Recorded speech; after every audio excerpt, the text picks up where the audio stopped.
श्री शिवाय नमस्तुभ्यम हर हर महादेव। आसंतु जानिबा आजिर भिडियो रे भगवान शिव शंकर केतोटी मुख एवं सेही मुख गुड़िकर नाम कौन कौन। भगवान शिव शंकर अन्य नाम है पंचानन। पंच आनन यस्य स पंचानन, जहाँकर पांचटी मुख तेणु तांको कुहा जाए पंचानन।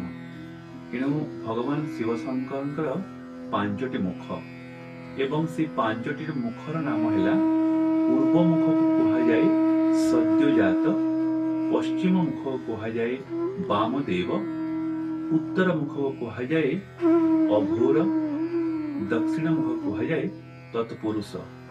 यह सहित भगवानंकर गोटे ऊर्ध्व मुख थाए, आउ सेही ऊर्ध्व मुख नाम होची ईशान। एही प्रकारे आमे भगवान पंचानन को पूजा करि परिबा एवं तांकर कृपा लाभ करि परिबा। आशा करिबी भिडियोटी आपण माननकु निश्चित भाव लागिथिबो। देखा हबो पुणी थरे आउ गोटे नूतन भिडियो रे एही भली शास्त्रीय वार्ता को नै। नमो भगवते रुद्राय।